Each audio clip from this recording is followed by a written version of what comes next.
Merci. On va rester sur cette image, ça suffira. Merci beaucoup. Bonjour à tous. Je suis avec Tiffaine, ici présente, représentant du mouvement Slow Food international. Et je voulais, en quelques mots, vous faire une présentation rapide de ce mouvement-là, pour qu'on sache de quoi on parle, faire un lien rapide avec l'agriculture biologique, et vous présenter un programme particulier dans l'Alliance, qui s'appelle l'Alliance des cuisiniers Slow Food, et qui fera un lien avec la pratique de Tiffaine, dont elle vous parlera. Slow Food est né à la fin des années 80 dans le nord de l'Italie, dans la région du Piémont, à côté de Turin, en réaction à l'ouverture des premiers McDonald's à Rome et à Milan. Et la réaction de ce mouvement associatif très local du Piémont a été de se concentrer sur la valorisation de ce qui existait, parce qu'il présentait déjà que les 40-50 ans qui suivraient seraient ce qu'on connaît aujourd'hui en termes d'alimentation, d'aménagement du territoire, de choc culturel et d'habitudes alimentaires. Et ils se sont donc concentrés sur leur histoire, sur leur culture, avec un dénominateur commun, c'est le plaisir revendiqué au quotidien, dans la relation aux autres, dans la relation au territoire, dans la relation au travail, et évidemment dans la relation à la nourriture, à travers les 3 repas quotidiens qu'on fait. Et partie de ce postulat-là, le mouvement s'est intéressé à toutes les productions identitaires locales. Alors identitaire, pas dans le sens du repli dont on a un peu parlé ce matin, mais plutôt ce qui fait sens et ce qui fait sens dans la transmission de génération en génération sur un territoire. Et l'intelligence de ce mouvement, ça a été non pas de diffuser de façon uniforme une vision, mais c'est d'inviter d'autres régions d'Italie, dans un premier temps, à créer eux-mêmes des groupes locaux pour valoriser l'agriculture locale, les traditions locales et les enjeux sociaux qui vont avec. Donc comme ça, le mouvement a essaimé en Italie, puis dans d'autres pays européens, puis dans le monde entier. Et aujourd'hui, le mouvement est présent dans 150 pays pour à peu près 100 000 membres. C'est un mouvement qui s'est attaché très tôt à la défense de la biodiversité. La biodiversité, pas pour en faire un catalogue qu'on va ranger dans une étagère ou qu'on va mettre au musée, mais plutôt pour en faire une base de développement pour l'agriculture qu'on voulait défendre. Donc ça veut dire qu'il y a un travail d'inventaire qui est fait dans les territoires, qui est valorisé par des projets qu'on appelle Arche du Goût ou Sentinelle, qu'on retrouverait facilement dans les documentations Slow Food et qui sont là pour mettre en lumière des modes de production, des transformations, des produits qui sont intimement liés à un territoire, à des traditions sociales, à des transformations et à la géographie du lieu et au climat du lieu. Ce travail a été fait dans le monde entier et il y a un slogan qui résume assez bien ce mouvement, c'est la défense d'une alimentation bonne, propre et juste. Donc déjà, quand on introduit l'alimentation, on ne parle pas simplement de l'agriculture, on ne parle pas simplement de la consommation, mais on parle vraiment de toute la chaîne. Et ce slogan « bon, propre et juste » permet d'aborder des choses assez simples et d'éclaircir vraiment la position du mouvement. Le bon, on parle du goût, c'est tout ce qui est plus subjectif, mais en même temps, c'est pour interpeller sur l'uniformisation des goûts qui nous a été présentée depuis tant d'années par l'agro-industrie. Et de s'attacher au goût, ça permet de réindividualiser les palettes, de se réinterroger sur ce qu'on mange, sur la diversité, d'y introduire la biodiversité dont on parlait tout à l'heure. L'Italie est connue pour aimer l'amertume. C'est un goût qu'on a complètement perdu en France depuis très longtemps, même si ça existait pourtant dans nos habitudes alimentaires. Essayer de trouver une endive qui a un peu d'amertume aujourd'hui, c'est un peu compliqué. Donc ça, c'est pour le côté bon. Qu'est-ce qu'on entend par le goût? Comment on le définit? Propre. Alors on vient avec l'invitation d'aujourd'hui. Le mouvement Slow Food considère que l'agriculture biologique est un préalable, est un minimum syndical et le premier pas à faire, mais pas encore suffisant. parce que le fait de protéger les sols, de s'abstenir d'intrants et d'avoir des pratiques vertueuses en termes de produits pour l'agriculture, ne dédouane pas de tous les autres domaines. Quelles autres pratiques culturelles on met en place pour régénérer des sols, pour porter des cultures, quel contrat social on a aussi. Et on se rapproche plus, effectivement, on va un peu plus loin vers les pratiques d'agroécologie et d'agroforesterie. Donc voilà un peu le postulat du mouvement Slow Food. Dans cette dynamique, on arrive au dernier congrès de Slow Food International qui a eu lieu en Chine au mois de septembre dernier et qui affirme une autre préoccupation qui concerne le mouvement de l'agriculture biologique. C'est comment les paysans, les transformateurs, les mangeurs vivent de toutes ces histoires-là. Avec toutes les injonctions qu'on a tous en tant que consommateurs, en tant que paysans, en tant que cuisiniers. On est amené à faire mieux, être de plus en plus vertueux, mais comment on en vit de tout ça, quel sens ça a, et est-ce que ça fait société. Donc voilà un peu là où en est le mouvement aujourd'hui. Parmi tous les programmes mis en place par Slow Food, donc il y en a donc un qui me concerne un peu plus puisque je suis cuisinier et qui m'a donné envie à travers cette vision holistique, systémique du mouvement Slow Food, d'interpréter mon métier de cuisinier. Qu'est-ce qu'une assiette Slow Food, bonne, propre et juste dans un restaurant ? Et c'est là que ça devient passionnant, mais c'est là que ça se complique aussi, parce que ça veut dire que dans l'assiette, je vais mettre des problématiques agricoles, des problématiques nutritionnelles, des problématiques alimentaires. Quand on dit qu'il faut décarboner l'alimentation, ça veut dire que toutes les recettes emblématiques de notre fameuse gastronomie reconnue par l'UNESCO, elles sont caduques, parce que les protéines animales sont omniprésentes, et ça n'a plus aucun intérêt, ni aucune réalité dans nos assiettes si on veut avoir un impact sur les changements climatiques et écologiques. Donc le modèle des enjeux agricoles, des enjeux alimentaires, des enjeux écologiques évidemment, des enjeux climatiques, et puis ça ne s'arrête pas là, des enjeux culturels. Qu'est-ce qui reste dans ma région de Bretagne quand j'interpelle mes voisins sur l'histoire du blé noir? Qu'est-ce qu'on en a fait? Des crêperies en Bretagne, il y en a des centaines, des milliers, avec du blé noir importé très très largement. Est-ce que ça a encore un sens? Donc cette réflexion-là, je dois aussi la mettre dans mon assiette. Cette réflexion culturelle, qu'est-ce qui nous reste de ce que les générations et les générations ont voulu nous transmettre dans le modèle agricole? Des considérations touristiques. Encore une fois, mon exemple dans une région très touristique a un impact sur ce que je mets dans mon assiette. Qu'est-ce que viennent chercher les gens? Est-ce qu'on doit répondre à ce qu'ils viennent chercher et uniformiser encore une fois tout ce qui se passe sur un littoral, ou est-ce qu'on doit le relocaliser et réinterpréter tout ça? Il y a des impacts sur mon métier, c'est-à-dire que la façon dont j'ai appris mon métier de cuisinier est complètement obsolète par rapport aux enjeux qui sont les miens dans mon restaurant. Le regard sur les protéines, j'en parlais, mais aussi le regard sur la... Je m'arrête juste 2 secondes sur un élément important sur la protéine animale. Si aujourd'hui je considère que je dois mettre moins de protéines animales dans mon assiette, il faut que je change mon regard sur la viande, sur l'animal, et du coup les recettes d'antan sont plus valables et je me tourne vers de la recherche et développement que je fais dans mon restaurant, comment je transforme un rôti aujourd'hui. Alors on utilise des techniques de salaison, des techniques de fermentation, et tout ça pour arriver à des nouvelles techniques culinaires. Alors, on n'invente rien, mais on est obligé de s'inspirer de partout ailleurs. Et ensuite, on a aussi cette ambition sociale qui est dans la notion de juste, bon, propre et juste. Comment un cuisinier est capable, à travers son assiette, de payer son producteur, de payer la logistique qui amène au restaurant, de payer correctement ses salariés et d'avoir une alimentation accessible à tous. Autant vous dire que c'est le plus compliqué, mais c'est tout ça qu'un cuisinier de l'Alliance des cuisiniers veut mettre dans l'assiette. Donc ça veut dire, comme les paysans, on a une démarche aussi de réappropriation de nos outils de formation, de réappropriation des outils de décision qui concernent nos métiers au regard de tous ces enjeux-là. Et voilà, c'est déjà pas mal de se poser ces questions-là. L'idée, c'est de...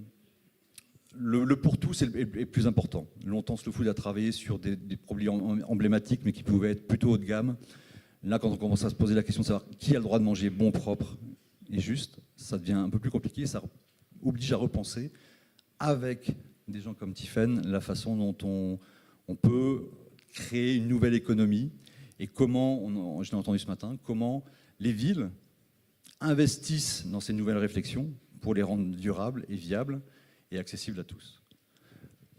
Je te laisse la parole, Tiffaine, pour expliquer comment toi, tu vis ton métier d'ostréicultrice et qui arrive dans mon assiette après. Voilà. Merci, bonjour à tous. Vous avez peut-être plus entendu... Pardon. Merci Xavier. Vous avez sans doute plus entendu parler de mon mari et patron, Jean-Noël Yvon, qui lui appartient à Slow Food depuis 2010. Carlo Petrini était venu au chantier à l'époque. Moi, je me définis ostréicultrice et consommatrice, et c'est dans ce sens-là que je porte les valeurs Slow Food. Mais c'est aussi Slow Food, c'est aussi une association. C'est un échange de bons procédés entre un environnemental minime et une production qui respecte la biologie du milieu et du produit que nous finissons par vous mettre dans l'assiette au bout de 3 ans. Nous avons une certification agriculture biologique, ce qui en soi ne veut pas dire grand-chose pour l'huître. Vous ne trouverez rien sur l'huître, en particulier dans l'agriculture bio. Il s'agit simplement d'avoir une huître qui ne soit pas triploïde.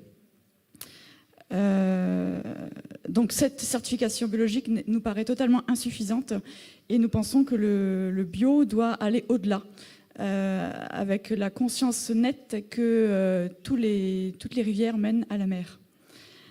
Ainsi, c'est pour ça que Slow Food a souhaité que ce soit un petit producteur qui soit un exemple en fait de sa philosophie, parce qu'on a un travail durable et solidaire. Enfin, c'est ce qu'on essaye en tout cas.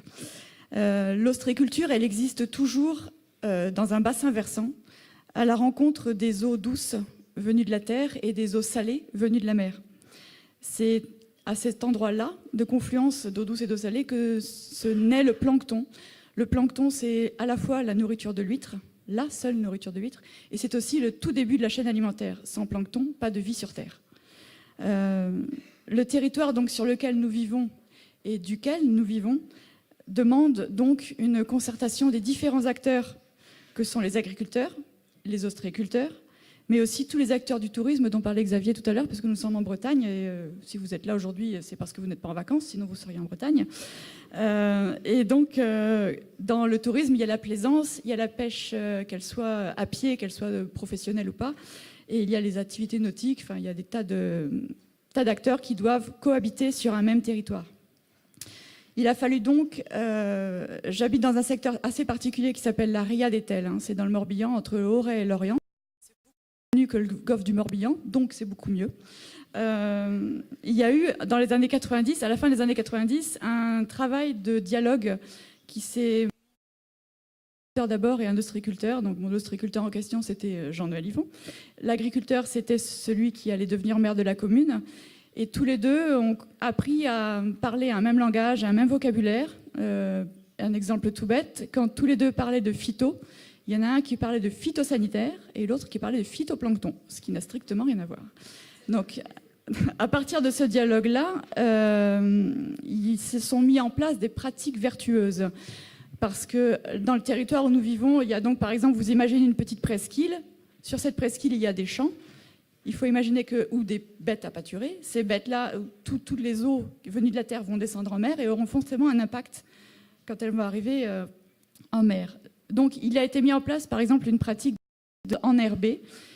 Les bandes enherbées suffisent à filtrer la terre, comme les nitrates, les phosphates, etc., et à avoir donc une moindre influence sur la vie en mer. Donc la qualité d'eau dans laquelle baignent nos huîtres s'est améliorée et on n'aurait pas pu continuer à commercialiser nos huîtres si cette eau-là n'était pas de bonne qualité. Et d'ailleurs, la certification AB nous demande un volet environnemental qui est important, en ce qui concerne la qualité d'eau.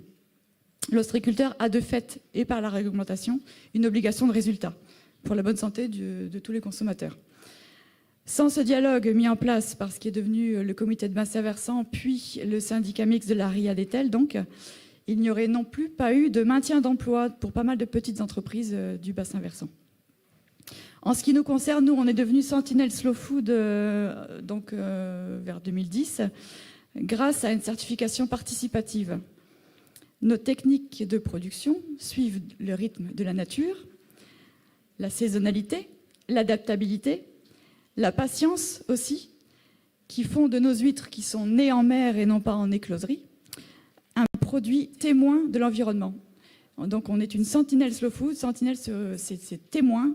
L'huître, elle va concentrer en sa chair la qualité d'eau, le goût de la saison. Une huître n'aura pas le même goût à Noël qu'au printemps. Et en fait, elles sont meilleures au printemps. Elle aura le goût du sol où elle est élevée. On peut appeler ça aussi un merroir, comme on dirait terroir en agriculture. Donc c'est important, cette saisonnalité, cette importance de se dire que parfois on ne mange pas d'huîtres parce qu'elles sont laiteuses et qu'on n'aime pas la texture, mais on peut aussi les manger. C'est pas pour ça qu'elles sont plus mauvaises, c'est la texture qui choque. La triploïde est née de cette volonté d'avoir une huître égale toute l'année, uniforme, la poupée Barbie de l'huître, avec une texture constante et un goût constant, ce qui était pratique pour les restaurateurs et les cuisiniers, mais qui en fait, sans doute, ça demande un effort de réflexion, de refaire sa carte à chaque saison. Et l'huître, notre huître, vous la mangerez pas tout le temps, vous la mangerez peut-être à Paris, peut-être en bord de mer, ce sera peut-être un souvenir pour vous, mais en tout cas, la nôtre, elle aura le goût de l'endroit où elle est élevée. C'est une technique de travail qui est plus gourmande en main-d'œuvre. En fait, quand vous mangez une huître Sentinelle Slow Food, vous pouvez vous dire que c'est un patrimoine, une façon de travailler qui a toujours donné du résultat et qui ne sert qu'à tirer de l'huître son meilleur potentiel. Notre rôle à nous, ostréiculteurs, c'est de mettre l'huître dans les meilleures conditions pour grandir. C'est tout. On n'a que ça à faire. Je ne vous parle pas du côté physique. C'est donc un travail qui demande beaucoup plus de main-d'œuvre, beaucoup plus de temps. Et la première question qu'on nous pose d'abord, c'est mais comment faites-vous pour en vivre? Comment est-ce qu'on peut être rentable de quelque chose qui prend plus de main-d'œuvre et plus de temps? Et en fait, de fait, nous sommes une entreprise extrêmement rentable depuis que nous avons redonné de l'espace aux huîtres pour grandir. Nous sommes très très en deçà de la densité autorisée par la profession. La profession autorise 5000 poches hectares dans le Morbihan. Les poches, ce sont les poches. Un filet dans lequel on met les huîtres sur table pour être élevées en mer. Donc on a le droit à 5000 poches hectares dans notre région. Et nous avons sur nos 14 hectares 8000 poches. Pour vous dire la différence de ce qui est possible. On pourrait faire jusqu'à 50 000 poches en fait. Et on en fait 8000. Donc pour vous montrer que la densité, on peut très bien la réduire vraiment beaucoup. Et pourtant, on est très très rentable. On travaille quasiment uniquement en circuit court. On connaît tous les consommateurs qui viennent au chantier, on connaît beaucoup de groupements slow food qui sont plus ou moins tous venus une fois ou deux au chantier voir comment on travaillait parce que ça les intéresse. On travaille avec un vivier dans le Finistère qui nous prend des huîtres lui en gros, donc il les vendra au détail après.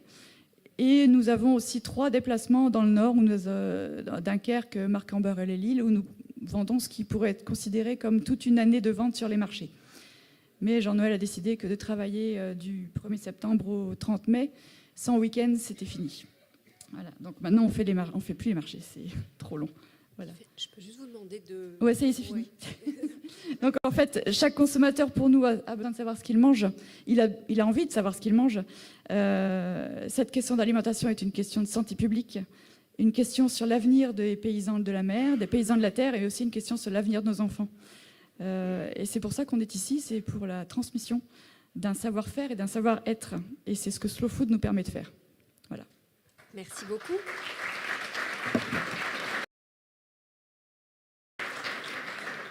Je redonne la parole à Justine Hertwig, maintenant qu'on a retrouvé votre présentation. Okay, I'm here again. Yes, there we are. So, Donc, merci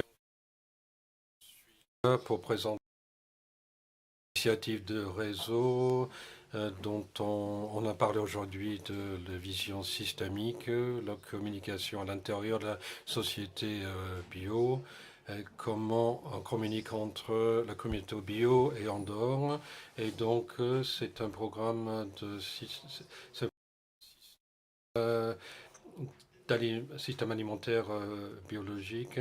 Donc, FIBOL rejoint notre réseau, par exemple, et je vais présenter le but de ce réseau. Et le plus important, c'est de vous inviter à nous rejoindre pour créer un village mondial, global, pour le bio. Donc, on est très heureux d'être invité aux Nations Unies avec 17 buts objectifs de développement durable, notamment l'objectif numéro 12, les systèmes alimentaires durables. Donc la partie biologique de cela, c'est la première fois de l'histoire.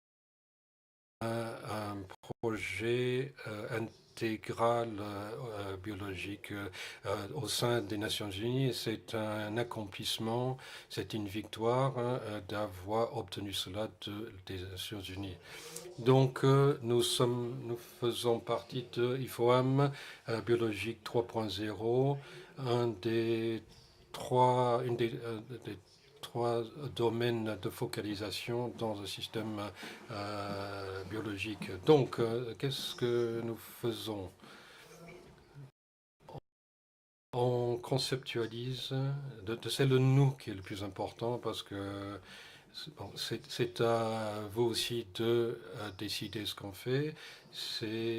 Donc il faut un soutènement scientifique, identification des facteurs clés, modelage et évaluation des systèmes alimentaires, l'éducation, la formation, la transformation des pratiques, communication et dissémination. Donc ensemble, nous sommes un groupe de chercheurs d'experts.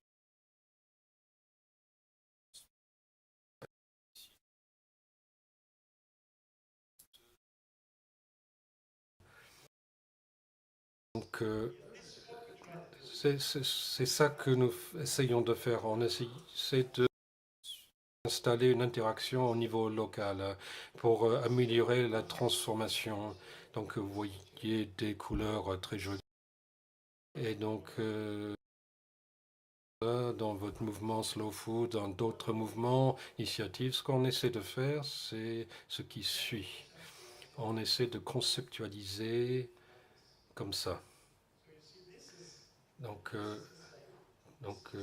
c'est le même contenu, mais on essaie de montrer que nous avons la totalité du système alimentaire et c'est l'étape suivante. C'est inclus, c'est solidaire, c'est ouvert sur la nature, l'environnement et de toute la population. Il ne s'agit pas uniquement de l'agriculture biologique, mais c'est le système total. Déjà, depuis 2 ans, nous avons 60 partenaires au niveau mondial. On a des partenaires en France. Donc, j'espère que la prochaine fois qu'on se verra, il y aura beaucoup plus de points jaunes. Donc, 5 très bons partenaires en France. Donc, des recherches ici à Paris. Donc, parc du Luberon dans le sud. Il y a l'université Aix-Marseille. Et près de Cannes, il y a 5 initiatives déjà qui ont rejoint le mouvement. Non, on peut pas, le réseau ne peut pas les aider directement en tant que tel, mais on peut essayer de les rendre plus visibles. Donc, c'est ma présentation brève de notre mouvement parce qu'on voudrait qu'on soit la voix du mouvement biologique. Donc un piano permet une vision harmonique, harmonie avec les gens, avec la nature. Donc et avec ces éléments d'harmonie, on peut créer sa propre mélodie, sa propre chanson.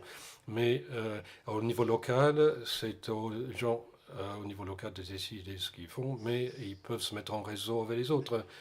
Donc merci d'avoir écouté. Et voyez quelques images ici des gens qui sont impliqués. Il y a Eva, et il y a Denis, et qu'on voit dans la salle. Et ça, c'est le comité de pilotage. J'ai mis aussi l'image de la signature de l'accord avec le parc du Luberon et avec Montsartou. Et donc, ce sont des représentants fantastiques de l'initiative française pour la prochaine étape du bio. Donc, je vous invite chaleureusement de rejoindre le réseau. Vous pouvez contacter Bruno ou Denis ici en France si vous voulez rejoindre le réseau. Il n'y a pas de frais pour rentrer dans le réseau, mais simplement vous serez les bienvenus. Et pour voir ce qu'on peut faire auprès des Nations Unies. Par exemple, la question de savoir ce que c'est que le bio, il ne s'agit pas seulement de l'alimentation, c'est un mode de vie, c'est l'humanité. Donc je pense que le mouvement biologique peut faire quelque chose pour toute l'espèce humaine, pour son avenir, et c'est maintenant qu'il faut agir.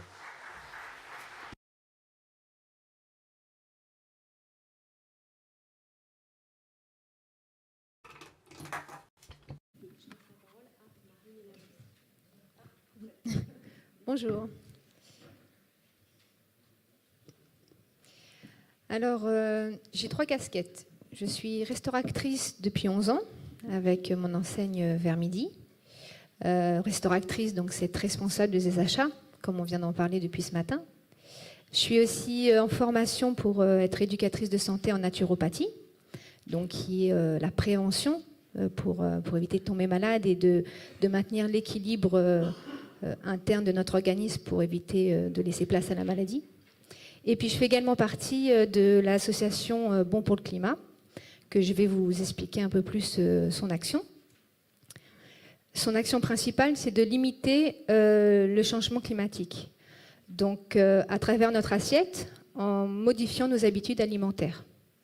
Et pour cela, on mobilise les chefs de cuisine pour qu'ils nous proposent des plats, des menus bons pour le climat. Et bon pour le climat, en fait, on va s'appuyer sur 3 critères. La saison, le local et le végétal. Et ainsi, ça nous permet d'obtenir des plats bas carbone, donc un dégagement en grammes de CO2 plutôt faible.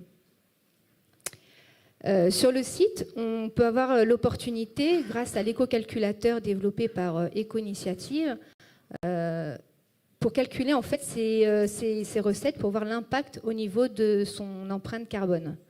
Donc on va choisir le mode de conservation, la saisonnabilité et la provenance. Parce que même si ce matin on nous a dit qu'on ne pouvait pas faire tout local, chose que j'entends, mais au niveau des fruits et légumes, on peut voir qu'il y a un réel impact et que de respecter nos saisons et notre localité et soutenir des agriculteurs, c'est peut-être un avenir intéressant que je vais vous expliquer sur la suite. Donc pour pouvoir un peu expliquer l'alimentation bio et puis les produits de qualité, je vous propose de vous présenter les avantages de l'alimentation bio, comment on peut préserver ses vertus et pourquoi choisir le bio.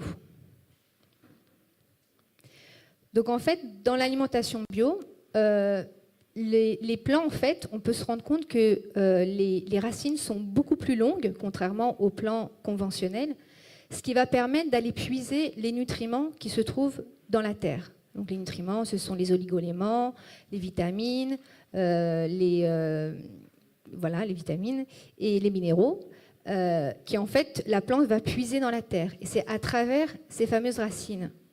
Le fait qu'aussi la terre soit préservée, qu'une biodiversité soit présente, ça va permettre à la plante d'avoir une meilleure paroi cellulaire, beaucoup plus solide, et pour le coup, de plus absorber les nutriments. Et de ce fait, nous, quand nous allons les digérer, on va en avoir beaucoup plus. Et ce qui est incroyable, c'est qu'en fait, le cerveau va envoyer le signal de satiété à partir du moment où il a assez de nutriments. Donc en fait, quand on mange des produits bio, et qu'en plus, si on mastique, on a besoin de manger beaucoup moins qu'un produit qui est dépourvu de nutriments, voire 0 calorie en fait. Et il y a beaucoup d'études qui ont montré également qu'en seulement 48 heures, on pouvait diminuer de 10 fois sa quantité de pesticides présents dans les urines. Donc on peut penser que l'alimentation nous apporte une meilleure santé et beaucoup un meilleur bien-être, comme on a pu le voir ce matin à travers les médecins, les scientifiques, voilà. L'agriculture bio, c'est aussi l'absence d'OGM, sujet que nous n'avons pas le temps de développer aujourd'hui. Et également, ce sont des huiles qui sont non raffinées, parce que les autres huiles sont chauffées, en fait, et va casser les liaisons des acides gras, qui va être plutôt nocif pour la santé et va causer des maladies cardiovasculaires. Je pense que notre docteur pourrait le confirmer. Et également, il y a l'utilisation de solvants. Donc, même après filtration, il reste des traces. Et en plus, nous avons absolument besoin de lipides de bonne qualité pour la paroi de nos cellules. Le bio aussi garantit un élevage, des conditions d'élevage bien meilleures pour nos animaux. Et qui dit des animaux mieux élevés nous donne une viande de meilleure qualité. Donc ça vaut la peine de peut-être en manger moins, et quand on en mange, qu'elle soit vraiment de bonne qualité, bien élevée et bien nourrie. Et également des agriculteurs qui sont mieux payés, qui ont une meilleure condition de vie, et s'ils aiment faire ce qu'ils font, leur travail, ben on a peut-être l'espoir de penser qu'ils respectent le produit et encore une fois, une finalité d'un produit de qualité dans notre assiette. Alors, comment préserver ces vertus ? Tout d'abord, comme on vient de le dire, de respecter les saisons, parce que les saisons, c'est propre à une localité. Le fait d'être hors saison et hors territoire, dans la mesure du possible, en fait, on aura une absence de nutriments. Il y en aura beaucoup moins, parce que l'aliment va être cueilli alors qu'il ne sera pas mature, et c'est la maturité qui permet l'explosion de tous les nutriments. Une tomate en plein hiver est dépourvue de toutes ses vitamines, alors qu'une tomate de saison, en plein champ, elle est mûre, déjà elle a un meilleur goût et elle va être gorgée de nutriments. Et en plus, pour pouvoir garder ces produits qui ne sont pas matures, pour les faire mûrir, on va utiliser des produits chimiques comme le carbure, et qui n'est pas vraiment très bon pour la santé. Donc en résumé, le local et la saison, ça permet une meilleure saveur, plus de nutriments, beaucoup plus de plaisir en bouche, il y a une grande différence, et donc une meilleure santé. Et la localité, il y a quand même 40% des fruits et légumes qui sont importés actuellement. Je suis d'accord avec la personne de ce matin qu'on ne peut pas faire peut-être tout en local selon notre territoire, mais il y a des voies, des aberrations où on va par exemple, moi c'est ce que je vois en restauration, quand on arrive dans la période de la carotte nouvelle, elle est toute petite, et vu que ça embête les cuisiniers et puis les commis d'éplucher, on va faire importer des carottes de Tanzanie, qui sont bien plus grosses. Bon, voilà, il y a des moments où on a des contraintes dans notre métier, on doit changer notre carte. Je pense que chacun doit s'adapter sur ce que son continent lui apporte dans la mesure du possible. Pour surtout diminuer les dégagements de CO2, de soutenir l'emploi local, et puis de participer à une économie, de redonner vie à une certaine région. Après, en termes de cuisine, pour préserver ces vertus, on va avoir l'alimentation vivante, parce qu'il faut savoir qu'en fait, les vitamines sont extrêmement sensibles. Dès qu'on les chauffe et qu'elles prennent l'oxygène, ces vitamines se perdent en fait.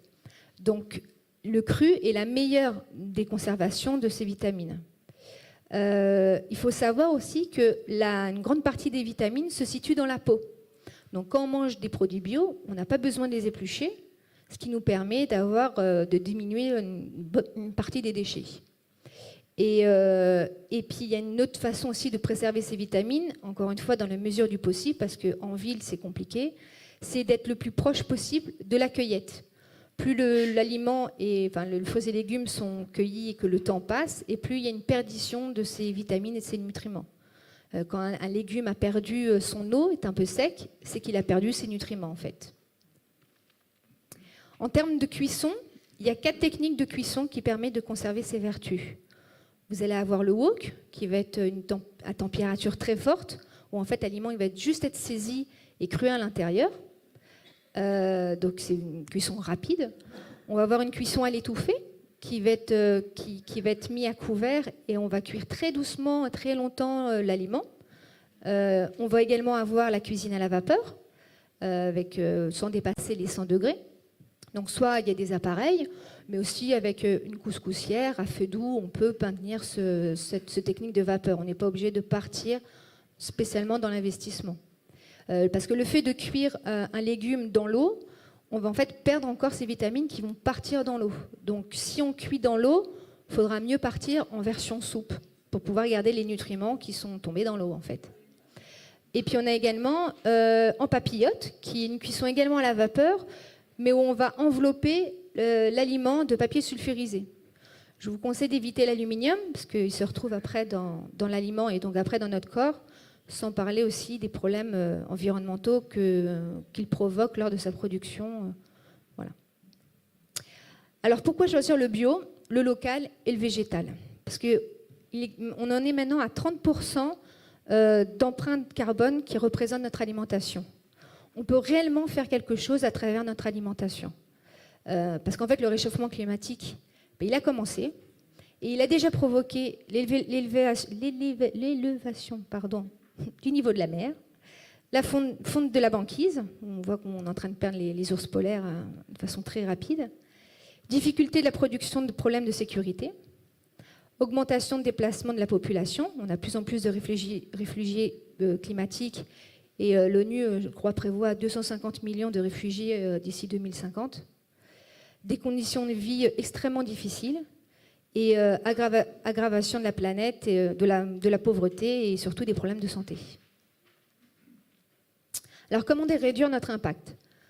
Déjà, on peut voir qu'un plat, j'ai envie de dire standard, justement des plats de nos grands-mères avec beaucoup de viande, on est à peu près à 5000 grammes de CO2 par plat. Si déjà on diminue la quantité de protéines animales, on arrive encore à diminuer de 1000 grammes de CO2. Et là où ça devient vraiment intéressant, c'est que si on retire la viande rouge, on voit une nette diminution. Donc après, je ne vais pas tenir le discours de forcément de plus du tout en manger.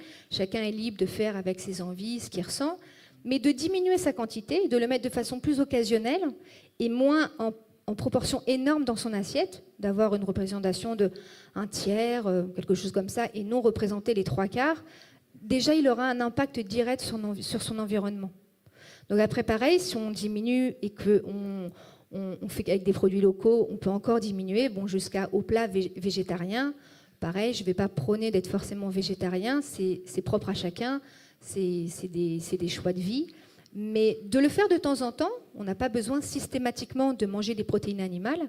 On peut vraiment aboutir sur faire diminuer le CO2 en dégagement.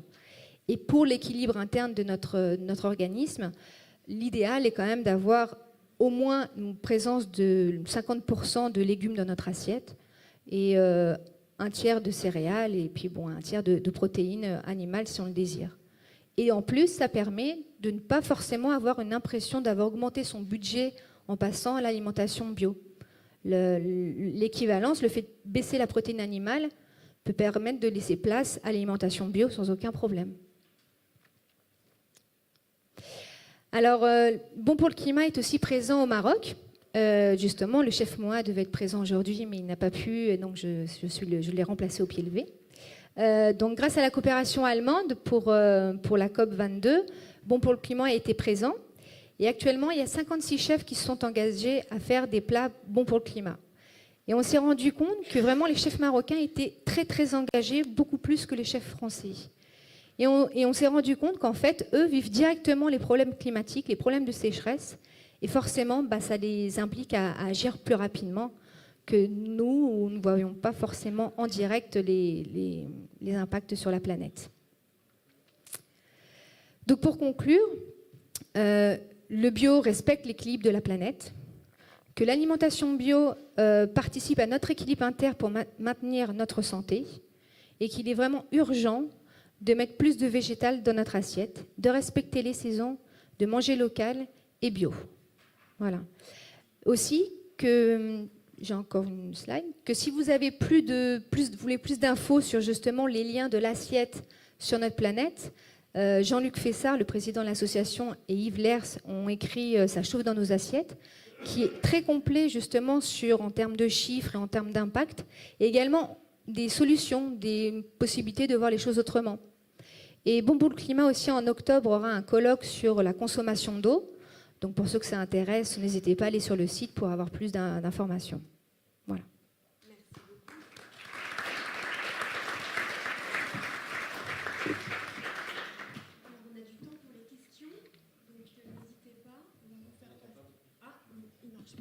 Celui-là, ça marche, oui. Je disais qu'on a du temps pour poser des questions. Donc n'hésitez pas, on vous fait passer un micro et nos intervenants sont là pour répondre. Monsieur là-bas. Peut-être, oui, essayez votre micro de fauteuil. Oui. Allô ? Ça marche. Bonjour. En fait, depuis ce matin, on entend plein de choses qui nous prouvent encore une fois que l'agriculture bio est vraiment la bonne solution. Donc je me demande... On vous entend bien. Je ne suis pas habitué à parler au micro. Je me demande pourquoi il y a tant de freins, pourquoi c'est si long son développement. Je suis maraîcher depuis 20 ans et donc je me demande si on ne peut pas clairement définir les freins pour pouvoir au moins les signaler. Qui veut répondre ? Xavier, vous m'avez l'air inspiré. J'ai peut-être pas toutes les réponses, mais un des phrases, je l'ai légèrement évoqué tout à l'heure, c'est les changements de pratique qui demandent des savoir-faire différents, qui demandent des formations différentes, et ce changement-là, pour le coup, il est très très long. Individuellement, moi, je peux acter très rapidement dans mon restaurant ou dans ma vie de tous les jours ce que je veux, ça ne dépend que de moi.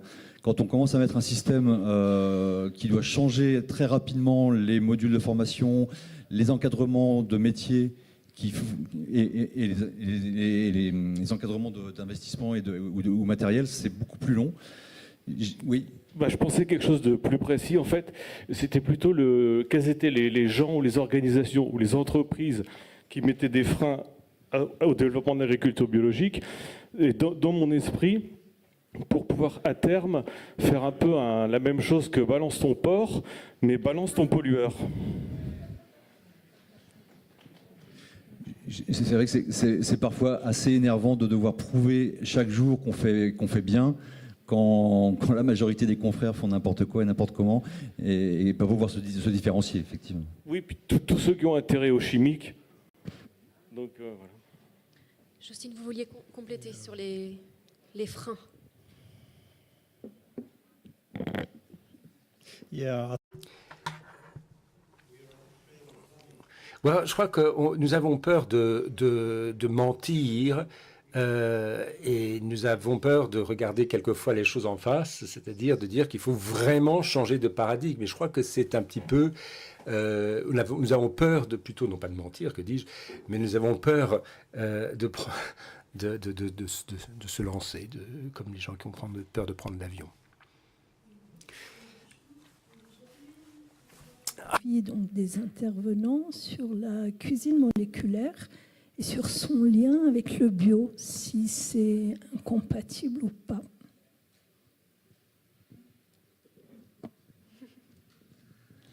Il n'y a pas de raison que ce ne soit pas compatible. Je ne suis pas sûr que les ingrédients de la cuisine moléculaire puissent être intéressants pour le sol, pour la vie des paysans, pour la culture, pour notre envie de passer à la table. Ça a été une réalité. C'est une réalité qui a avancé techniquement en parallèle des avancées de l'agro-industrie. Si vous prenez les livres de cuisine des 15 dernières années, alors un peu moins ces 5 dernières années, mais on va dire un peu avant, pendant 10 ans, on a eu des livres de cuisine qui ont, surtout dans la haute gastronomie, qui ont emprunté des techniques de l'agroalimentaire pour les transposer dans la cuisine, pour en faire des structures, pour en faire des concentrations, pour en faire des goûts, pour en faire des textures. Je crois savoir pourquoi on en est arrivé là. C'est parce que la première fois que j'ai goûté un légume issu d'une culture biodynamique, issu d'une graine de semence paysanne, non breveté, donc travaillé par un paysan et depuis plusieurs générations. C'était il n'y a pas si longtemps que ça, c'était il y a 5 ans. Et ce jour-là, j'ai vraiment goûté ce que c'était qu'un légume. Donc c'est-à-dire qu'avant, on avait perdu tout un processus qui a amené au goût, qui est le fondement de la cuisine. Si on ne cuisine pas pour avoir du goût, c'est con. Et il n'y avait plus ce goût dans les aliments. Donc je pense que la cuisine moléculaire est apparue à ce moment-là, parce qu'il fallait des exhausteurs, par des techniques, par des adjuvants, et donc ça peut être bio, mais ça ne suffira pas pour changer le monde et pour qu'on vive autrement ensemble.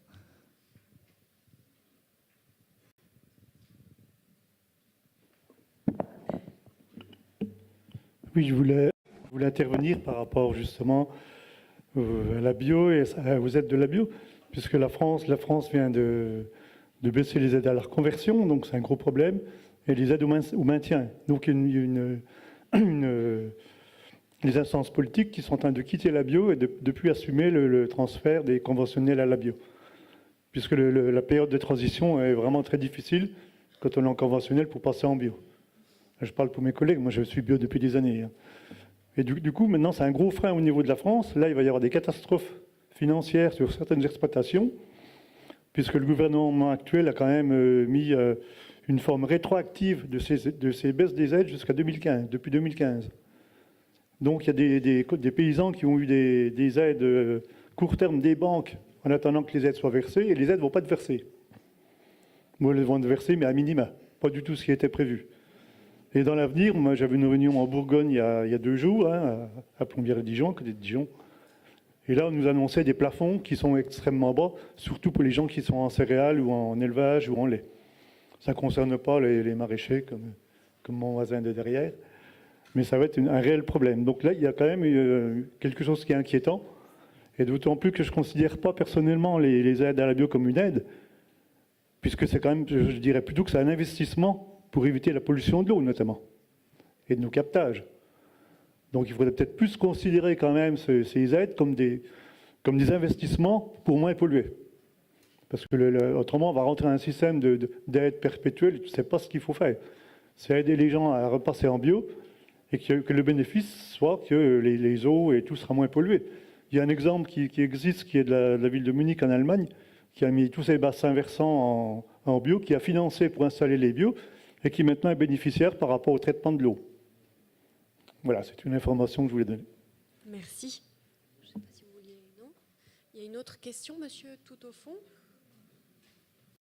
Puis ensuite, monsieur. Il y a d'abord quelqu'un tout au fond, et vous ne voyez pas, il est derrière vous. Oui, bonjour, monsieur Garcia, viticulteur dans l'Hérault. En effet, on parle d'aide là, mais il serait plus intéressant d'évaluer les aménités positives ou externalités positives pour de l'agriculture bio, pour tout ce qui est environnement, santé. Il serait intéressant de l'évaluer, ça. Il me semble, parler d'aide, ça va bien, mais aujourd'hui, il y a une réelle réalité. On en parle depuis ce matin. On s'y retrouve au niveau de la santé. On s'y retrouve, comme a dit le monsieur, là, au niveau du traitement des eaux. Il faut savoir que retraiter les eaux au niveau national, c'est l'équivalent du budget de l'éducation nationale, donc c'est pas rien.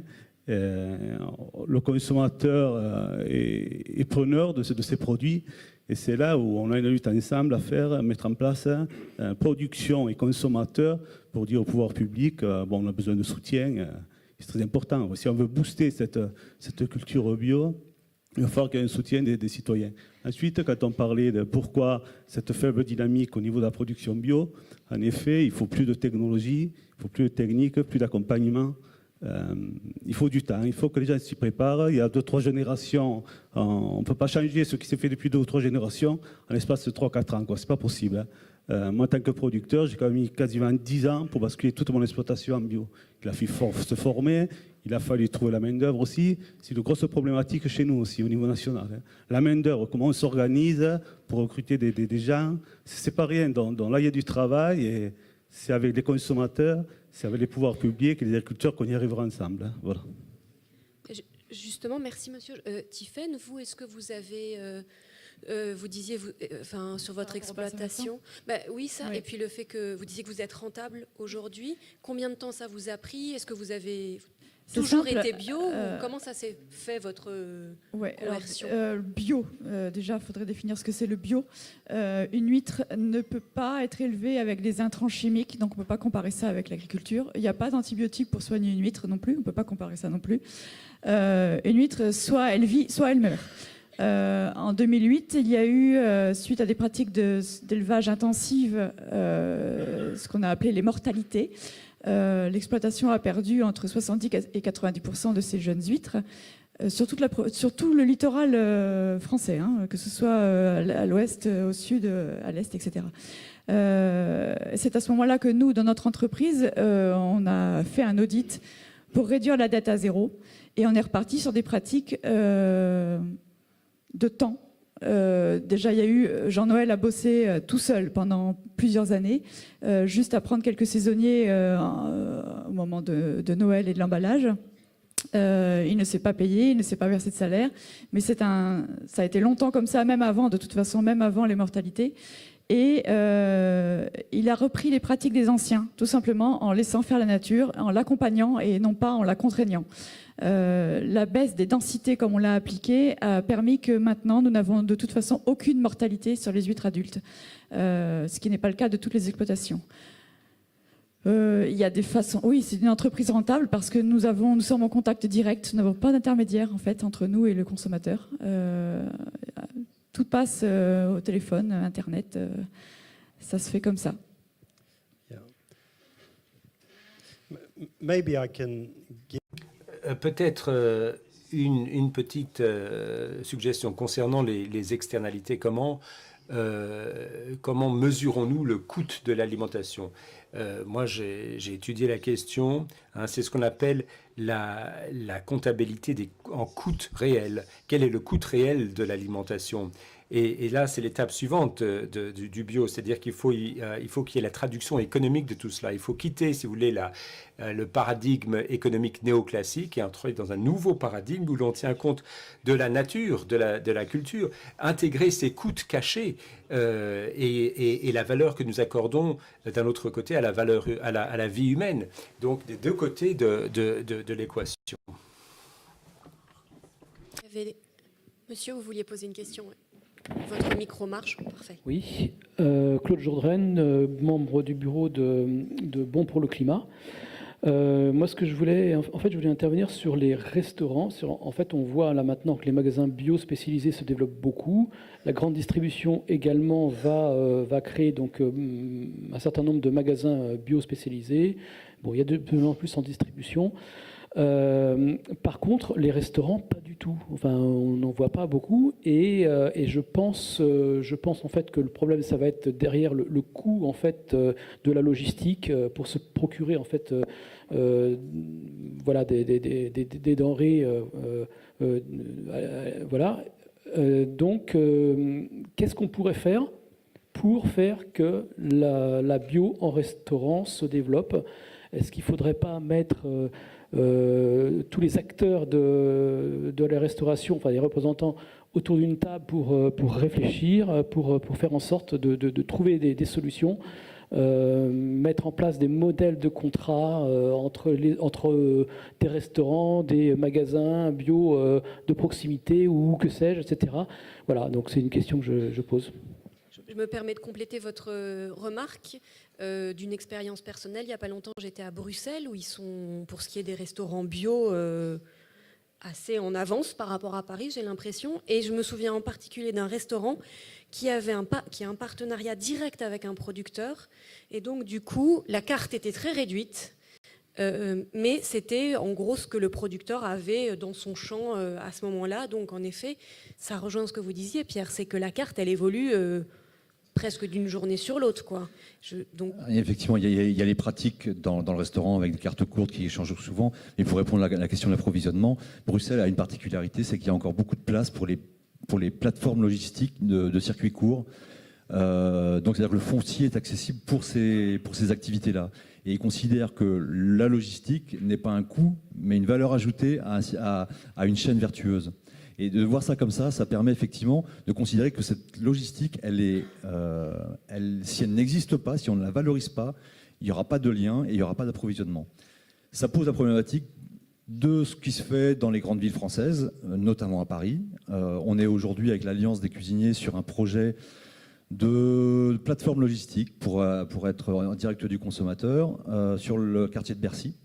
Un quartier qui aujourd'hui est entre les mains de promoteurs qui vont en faire de la plus-value immobilière et au détriment de ce type d'activité. Et en parallèle de ça, la bio va arriver dans les restaurants très vite parce que les circuits de distribution traditionnels qu'on retrouve dans la grande distribution pour les consommateurs, on va les retrouver chez les Métro, Break, Davigel, Pomona, en circuit classique chez les restaurateurs. Et ils vont passer avec des gammes bio de plus en plus importantes avec l'industrialisation de certaines pratiques de l'agriculture biologique. Donc, mais est-ce que les restaurateurs, c'est cette filière-là qu'ils veulent mettre en avant, ou est-ce que c'est la valorisation de territoires avec des pratiques agricoles à plus petite échelle et qui ont du sens? Si on veut ça, il y a un moment donné, il va falloir que les acteurs effectivement se regroupent pour sauver des emplacements immobiliers, pour que ce ne soit plus attribué à des projets qui vont spéculer sur le foncier et laisser la place à de l'artisanat encore en proximité. Ça pose la question qui a été posée en filigrane aussi ce matin, comment on veut vivre en ville? Quel type de logement on veut en ville? Quel type de restaurant on veut en ville? Quel type de magasin on veut en ville? Et pour ça, il y a un prix à payer, c'est de laisser la place à la logistique qui n'est pas accaparée par les grands groupes habituels. Marie, vous vouliez peut-être, vous, dans votre restaurant, comment vous faites pour vous approvisionner? C'est pas facile, hein. Faut vraiment être motivé, hein. C'est en fait entre les conditions, surtout les conditions de commande, on a des minimums de commandes et tout se fait au colis. Donc certes, parce que j'ai été pas bio et je suis passée au bio, donc je suis contente quand je suis passée au bio, mais je suis passée au bio avec des produits pas frais. Enfin pas frais, c'était pas périmé, mais par exemple si je veux commander de la ciboulette, c'est par 15 bottes. Donc il faut vraiment être sûr d'avoir le débit qui va avec, quoi. Donc quelqu'un qui ouvre, et s'il a un petit restaurant, faut les stocker, les colis. Les colis, c'est des cagettes en bois assez grandes. Ça va souvent des colis de 10 kg, de 15 kg. Donc en plus, il faut vraiment avoir des capacités de stockage importantes.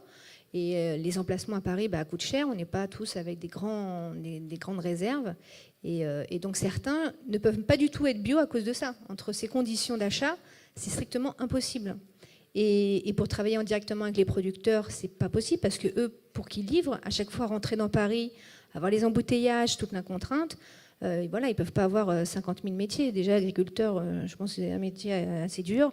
Donc, c'est comme s'il nous manquait un trait d'union, quelqu'un qui nous relie entre ces agriculteurs qui donnent tout leur amour dans la terre, dans leur travail, et les restaurateurs qui, pareil, passionnés, qui aiment la transformation du produit avec amour.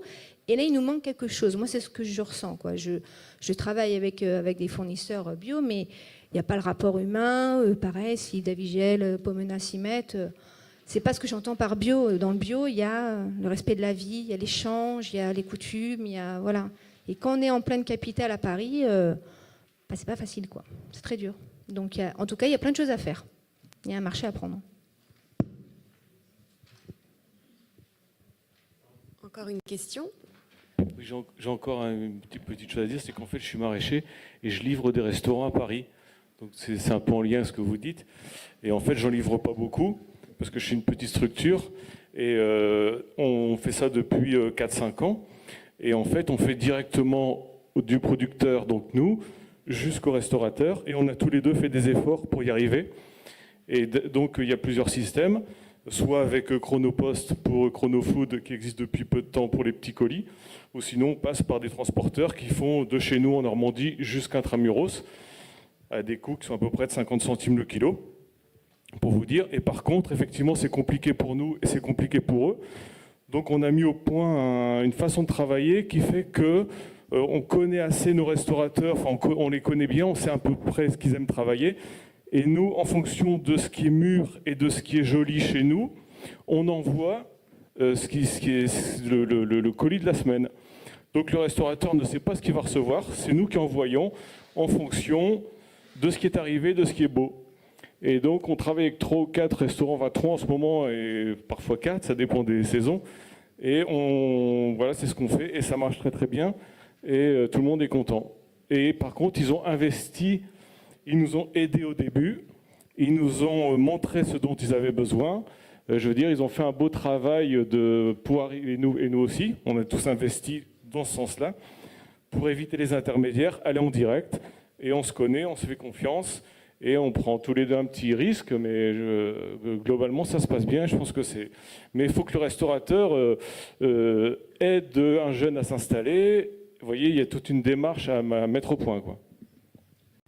La petite difficulté, juste pour terminer, c'est qu'il faut qu'on fasse la même chose pour les produits laitiers, il faut qu'on fasse la même chose pour la viande, il faut qu'on fasse la même chose pour le poisson. Et si on multiplie les circuits, on va avoir tout le monde sur la route pour livrer en circuit court.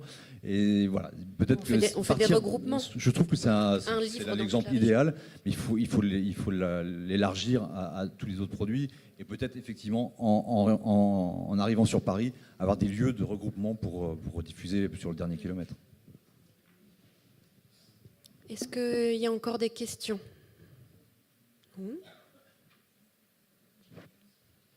Ah, je ne vous vois pas, madame. Non? Ah oui, votre micro marche? Sinon, on vous en apporte un qui fonctionne. Bonjour, alors c'était une question plus particulièrement par rapport au système alimentaire biologique. Et c'était pour avoir des exemples d'actions qui étaient menées suite à la présentation générale qui en a été faite. Merci.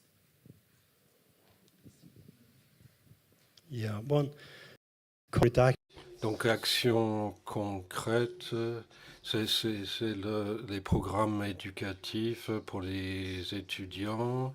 Ça, c'est un projet de l'Union européenne et on a tous ces exemples partout dans le monde pour des modes holistiques de regarder les systèmes alimentaires. Donc, vous pouvez regarder le site web.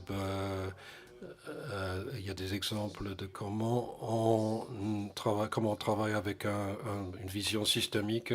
Il y a beaucoup de rapports sur la page d'accueil.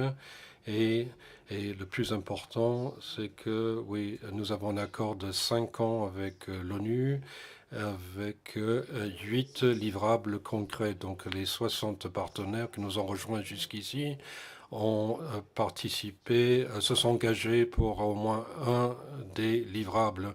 Donc vous pouvez regarder sur la page d'accueil du site. Et c'est pratique, c'est l'approvisionnement dans votre localité pour le bio. Les moyens d'agriculteurs sont convertis, etc. Donc on essaie toujours d'être pragmatique et lié à ces 8